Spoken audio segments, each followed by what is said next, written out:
Hello दोस्तों, मैं जावेद खान आपका स्वागत करता हूं अपने YouTube channel MJ classes study में। दोस्तों आज हम करेंट अफेयर्स के बारे में पढ़ेंगे। करेंट अफेयर्स के बारे में सबसे पहले नियुक्ति में देखते हैं कि कांग्रेस के जो मल्लिकार्जुन खड़गे हैं, अब उन्हें क्या कर दिया गया है, राज्यसभा में विपक्ष का नेता बना दिया गया है। किसे? मल्लिकार्जुन खड़गे। इस पद पर पहले कौन थे? ये मोस्ट इंपॉर्टेंट है दोस्तों। अभी जो व्यापम के एग्ज़ाम होने वाले हैं उसमें मंडी निरीक्षक के इसके व्यू से बहुत ही इंपॉर्टेंट है। मल्लिकार्जुन खड़गे जो हैं उन्हें राज्यसभा में विपक्ष का नेता बनाया गया। इससे पहले कौन थे दोस्तों? इससे पहले कांग्रेस के ही गुलाम नबी आज़ाद जो हैं, इसमें कांग्रेस के नेता ही थे, वो गुलाम नबी आज़ाद थे राज्यसभा के। उनकी सदस्यता समाप्त होने के बाद मल्लिकार्जुन खड़गे को इसकी नियुक्ति की गई। उसके बाद आप आते हैं दोस्तों एक चीज़ और नियुक्ति में, तेलंगाना के जो राज्यपाल है टी सुंदरराज को पुदुचेरी के उपराज्यपाल का अतिरिक्त प्रभार दिया गया। किसे? तेलंगाना के राज्यपाल टी सुंदरराज को। यानी पुदुचेरी का उपराज्यपाल कौन है? टी सुंदरराज है। पुदुचेरी में चुनाव भी हो रहे हैं दोस्तों। यहाँ पर अभी हाल ही में क्या बोलते हैं, 5 चुनाव में यहाँ भी चुनाव हो रहे हैं पुदुचेरी में। अब उसके बाद आते हैं दोस्तों, अगला है कि मनप्रीत वोहरा जी की नियुक्ति कहाँ हुई है? ऑस्ट्रेलिया में भारत के उच्चायुक्त के रूप में। भारत के जो उच्चायुक्त के रूप में नियुक्ति किसकी हुई है? मनप्रीत वोहरा की है। व्यापम में कई बार ऐसे क्वेश्चन पूछे जाते हैं दोस्तों। तो अभी हाल ही में ऑस्ट्रेलिया में मनप्रीत वोहरा जी को भारत के नए उच्चायुक्त के रूप में नियुक्ति की गई है। कहाँ? ऑस्ट्रेलिया में। उसके बाद अपन देखते हैं दोस्तों अगला कि नाइजीरिया। ये तो मोस्ट इंपॉर्टेंट है दोस्तों। ये हाल ही जितने भी एग्जाम होंगे उसमें अल्टरनेटिव मेरे हिसाब से जरूर इस क्वेश्चन को पूछा जाएगा कि नाइजीरिया की जो पूर्व वित्त मंत्री हैं नगोजी ओकोंजो-इवेला विश्व व्यापार संगठन की नई महानिदेशक बनी है। इनके बारे में बता देता हूं दोस्तों कि जो विश्व व्यापार संगठन है WTO है, विश्व व्यापार संगठन WTO है, ये इसकी पहली महिला अध्यक्ष बनी है। कौन? इसकी पहली विश्व व्यापार संगठन की पहली महिला निदेशक कौन बनी है? पहली महिला निदेशक बनी है नाइजीरिया की पूर्व वित्त मंत्री। कौन है? Ngozi Okonjo-Iweala. अगर इसका नाम आपको डिफिकल्ट लग रहा है तो एक चीज़ याद रखिए दोस्तों कि नाग जी ओके बोल दो, नाग जी ओके। मतलब WTO की नई महानिदेशक कौन है? नाग जी ओके। ये 7वीं महानिदेशक है दोस्तों। इससे पहले 6 महानिदेशक और हो चुके हैं, ये 7वीं है। ये नाइजीरिया देश से संबंधित है और ये नागोजी ओकोंजो-इवेला जो है ये पहली महिला अध्यक्ष है। तो इस व्यू से ये बहुत ही इंपॉर्टेंट है दोस्तों, बहुत ज़्यादा इंपॉर्टेंट है ये। इसके बाद अपन अगला देखते हैं दोस्तों कि पुरस्कार से संबंधित रिलेटेड में अपन स्टार्ट करते हैं कि तेलंगाना की मनासा वाराणसी को फेमिना मिस इंडिया का ताज। फेमिना मिस इंडिया कौन बनी है? तेलंगाना की मनासा वाराणसी। देखिए मनासा वाराणसी को फेमिना मिस इंडिया का ताज मिला है। किसे? मनासा वाराणसी जी को। ठीक है। अब इसमें देखते हैं अपन ऑस्ट्रेलिया ओपन। ये बहुत ही इंपॉर्टेंट है दोस्तों। आप एग्ज़ाम दिए होंगे तो आपको नॉलेज भी होगा। जो चार वो होते हैं ओपन जो होते हैं, जैसे टेनिस ओपन जो होते हैं, तो उसमें से ऑस्ट्रेलिया हो गया, USA हो गया और विंबलडन हो गया, फ्रांस ओपन हो गया। इसमें से अधिकतर क्वेश्चन पूछा जाता है दोस्तों। तो इसमें अपन सबसे पहले देखते हैं कि ऑस्ट्रेलियन ओपन में कि पुरुष विजेता कौन है? जो पुरुष विजेता नोवाक जोकोविच है। नोवाक जोकोविच जो है, इसे पुरुष विजेता जो है नोवाक जोकोविच को, मतलब पुरुष विजेता कौन है? नोवाक जोकोविच। ये सर्बिया के हैं। इनका संबंध कौन से देश से है दोस्तों? सर्बिया से है नोवाक जोकोविच का। ठीक है। एकल विजेता, उप विजेता ज़्यादा नहीं पूछा जाता दोस्तों, इसलिए विजेता को ज़्यादा ध्यान में रखिएगा कि एकल विजेता कौन है? नोवाक जोकोविच सर्बिया के हैं। नवाजोक करके याद कर लीजिएगा कि ऑस्ट्रेलिया में नवाजोक गया सर्बिया। तो एक और देश है। उसके बाद नाओमी ओसाका जापान की जो महिला विजेता कौन है? नाओमी ओसाका जापान की है। तो पुरुष में कौन है? नवाजोक यानी नोवाक जोकोविच है और महिला में कहा है नाओमी ओसाका जापान की। ठीक है दोस्तों।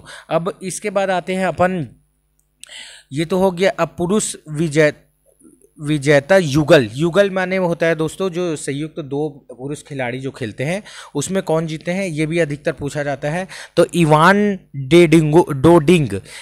डोडिंग जो क्रोएशिया के हैं दोस्तों। कौन? इवान डोडिंग जो क्रोएशिया के हैं, इवान डोडिंग क्रोएशिया के, और फिलिप पोलासेक स्लोवाकिया के, फिलिप पोलासेक स्लोवाकिया के, ये कौन है, पुरुष युगल विजेता है। उसके बाद अपन देखते हैं महिला युगल विजेता।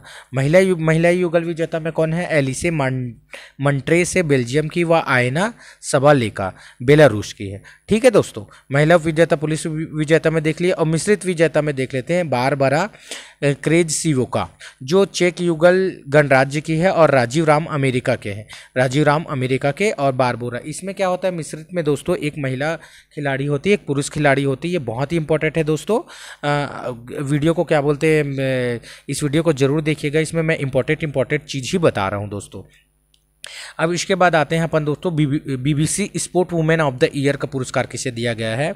तो BBC sport of the women of the year का पुरस्कार किसे गया है 2020 को, जो शतरंज खिलाड़ी है, रैपिड शतरंज की विश्व चैंपियन कोनेरू हम्पी को दिया गया है। किसे दिया गया है, कोनेरू हम्पी को। कोनेरी हम्पी को इसे बीबीसी का पुरस्कार दिया गया है, बीबीसी की Indian sports women of the year का पुरस्कार दिया गया है बीबीसी का। अब उसके बाद देखते हैं दोस्तों, इस चीज़ में एक चीज़ और है, इस लाइफ टाइम अचीवमेंट पुरस्कार किसे दिया गया, वरिष्ठ एथलीट खिलाड़ी अंजू बॉबी जॉर्ज को दिया गया। किसे लाइफ टाइम अचीवमेंट पुरस्कार किसे गया है, अंजू एथलीट जो है अंजू बॉबी जॉर्ज को। इसमें मैं इंपॉर्टेंट चीज़ ही बता रहा हूँ दोस्तों कि कट करके इसलिए बता रहा हूँ शॉर्ट में, क्योंकि इंपॉर्टेंट चीज़ है। अगला अपन देखते हैं दोस्तों, इसमें साहित्य अकादमी पुरस्कार।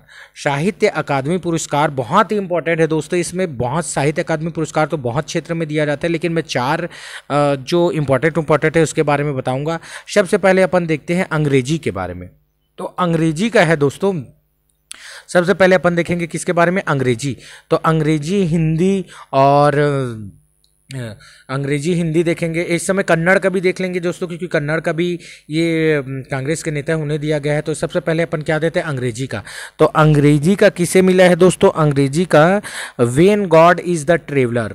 When God is the traveller अंग्रेजी का अरुंधति सुब्रमण्यम को when God is the traveller के लिए साहित्य अकादमी पुरस्कार दिया गया है। उसके बाद हिंदी का देखते हैं दोस्तों।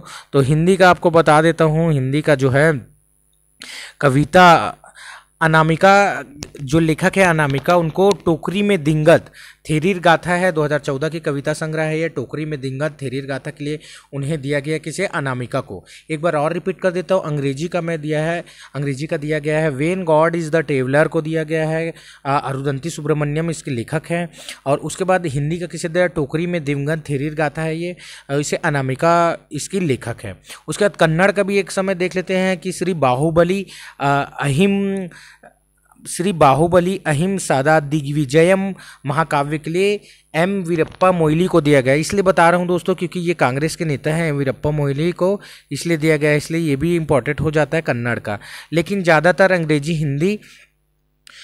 हिंदी और उसके लिए अंग्रेजी हिंदी का, संस्कृत का देख लेते हैं दोस्तों। संस्कृत और उर्दू, ये 4 ज़्यादा इंपॉर्टेंट होते हैं। संस्कृत के लिए दिया गया है दोस्तों वैशाली उपन्यास के लिए। संस्कृत के लिए किसे दिया गया है, वैशाली उपन्यास के लिए दिया गया है।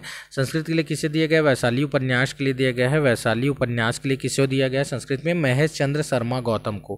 किसे, महेश चंद्र शर्मा गौतम जी को दिया गया है। अब उर्दू में देखते हैं, अमावस्या में ख्वाब देखेंगे भाई। उर्दू वाले क्या देते हैं, उर्दू वाले अमावस्या में ख्वाब देखे हैं, इसलिए उन्हें हुसनैन अल हक क्या है, अमावस्या में ख्वाब देखे, इसलिए उसे क्या दिया गया है, साहित्य अकादमी पुरस्कार उर्दू के क्षेत्र में दिया गया है। ठीक है दोस्तों, अब अपन आते हैं नेक्स्ट। याद रखिएगा कि जेवलिन थ्रो, नीरज चोपड़ा का संबंध किस खेल से, जेवलिन थ्रो से है। ठीक है दोस्तों, अब आते हैं अपन नेक्स्ट, स्विस ओपन बैडमिंटन। ये बैडमिंटन था, तो पीवी सिंधु जो है स्विस ओपन बैडमिंटन में क्या हुई है, पीवी सिंधु उप विजेता रही है। और विजेता इसमें कौन रही है, कैरोलिना मारिन इसमें विजेता रही है। और उप विजेता कौन रही है, पीवी सिंधु। भारत की पीवी सिंधु कौन है, उप विजेता रही है। ठीक है दोस्तों, अब अपन आते हैं नेक्स्ट, विभिन्न देशों द्वारा टेस्ट मैच। तो टेस्ट मैच के संबंध में मैं आपको बता देता हूं कि दोस्तों कि सबसे ज़्यादा टेस्ट मैच कौन खेला है, इंग्लैंड। हो सकता है ये पूछ लिया जाए दोस्तों, अभी हाल ही के एनटीपीसी रेलवे के एग्जाम में पूछा गया था कि T20 में सबसे ज़्यादा रैंक, मतलब T20 का फर्स्ट रैंक कौन है, ये क्वेश्चन आया था। उसमें भी इंग्लैंड था। और ज़्यादा टेस्ट कौन खेला है, इंग्लैंड खेला है। उसके बाद सबसे ज़्यादा टेस्ट ऑस्ट्रेलिया, और 3rd नंबर पे भारत।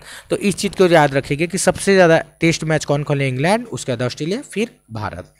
उसके बाद एटीपी रैंकिंग। एटीपी रैंकिंग क्या रहता है दोस्तों कि एटीपी रैंकिंग जो रहता है ये टेनिस में सर्वाधिक समय तक के टेनिस की एक रैंकिंग रहती है जिसमें सर्वश्रेष्ठ रैंक पर कौन आया है। तो इसमें नोवाक जोकोविच जो है सर्बिया के, नोवाक जो मैं बताया भी ऑस्ट्रेलिया ओपन में भी नोवाक जीते हैं, तो नोवाक जोकोविच है जो एटीपी रैंकिंग में सबसे ज़्यादा नंबर 1 पे खिलाड़ी रहने का रिकॉर्ड किसके नाम पे है, नोवाक जोकोविच के नाम पे है। अभी गोल्डन ग्लोब अवार्ड, तो 78वां गोल्डन ग्लोब अवार्ड कैलिफोर्निया में फरवरी को दिया गया है दोस्तों। यह किस फिल्म को दिया गया है, ये ड्रामा सेवी में सर्वश्रेष्ठ फिल्म का पुरस्कार क्लो झाओ, कौन सी फिल्म को दिया गया है दोस्तों, क्लो झाओ को। क्लो झाओ द्वारा किसके निर्देशन में, क्लो झाओ द्वारा निर्देशित अमेरिकन फिल्म, क्लो झाओ द्वारा निर्देशित कौन है, अमेरिकन फिल्म नोमाडलैंड को दिया गया। किसे दिया गया, नोमाडलैंड को। किसे दिया गया है, नोमाडलैंड को। नो माँ याद रखिएगा, याद आएगा तो नो माँ को नो बोल दो, इसलिए नोमाडलैंड को दिया गया है। ठीक है, इसके निर्देशक कौन है दोस्तों, क्लो झाओ। ठीक है, अब इसके बाद अगला देखते हैं दोस्तों अपन, और नोमाडलैंड को दिया गया। ठीक है, ड्रामा फिल्म में मैंने आपको बता चुका है, नोमाडलैंड को निर्देशिका क्लो झाओ है, और सर्वश्रेष्ठ अभिनेता चैडविक बोसमैन को दिया है। सर्वश्रेष्ठ अभिनेता कौन है, चैडविक बोसमैन है। ठीक है, अब इसके बारे में बता चुका हूं दोस्तों, विजय सापला राष्ट्रीय अनुसूचित जाति आयोग के नए अध्यक्ष बने हैं, पहले ही बता चुका हूं दोस्तों। हाँ, इसमें एक चीज़ बता रहा हूं दोस्तों, अजय सिंह भारतीय मुक्केबाज महासंघ के पुनः अध्यक्ष जो है पुनर्निर्वाचित हुए। पुनर्निर्वाचित मतलब इससे पहले भी वो थे, उनका कार्यकाल बढ़ाया गया है, पुनर्निर्वाचित हुआ अजय सिंह। ठीक है, अब इसके बाद हर्ष चौहान के भी बारे में बता दिया हूँ दोस्तों कि राष्ट्रीय अनुसूचित जनजाति आयोग के अध्यक्ष कौन है, हर्ष चौहान जी है, समझे। जयदीप भटनागर पीआईबी के नए महानिदेशक कौन है, जयदीप भटनागर है। तो पीआईबी का फुल फॉर्म बताता हूँ दोस्तों, प्रेस इंफॉर्मेशन ब्यूरो। पीआईबी का फुल फॉर्म क्या है, पीआईबी का फुल फॉर्म जो है प्रेस इंफॉर्मेशन ब्यूरो है। इसके महानिदेशक के रूप में इनकी नियुक्ति की गई है। ये भारत में सूचना प्रसारण मंत्रालय के अंतर्गत आता है। ठीक है दोस्तों, अब अगला अपन देखते हैं, सत्येंद्र प्रकाश लोक संपर्क एवं संचार ब्यूरो के महानिदेशक में किसकी नियुक्ति की गई, सत्येंद्र प्रकाश की नियुक्ति की गई है। ये भी सूचना प्रसारण मंत्रालय के अंतर्गत आता है। किसके, सूचना प्रसारण मंत्रालय के अंतर्गत आता है। ठीक है दोस्तों, तो ये मैं 30 क्वेश्चन आपको बताया हूँ दोस्तों, जो एकदम इंपॉर्टेंट है एग्जाम के विषय। अगर इसका मेरे Telegram channel MJ classes study में इसका आपको PDF मिल जाएगा दोस्तों। मेरे व्हाट्सअप में भी इसका एमजे क्लासेस स्टडी के व्हाट्सअप ग्रुप में भी इसका PDF मिल जाएगा। मेरा चैनल आपको पसंद आया होगा दोस्तों, मेरे वीडियो एमजे क्लासेस स्टडी को सब्सक्राइब कीजिएगा। ठीक है दोस्तों, धन्यवाद, जय हिंद, जय भारत।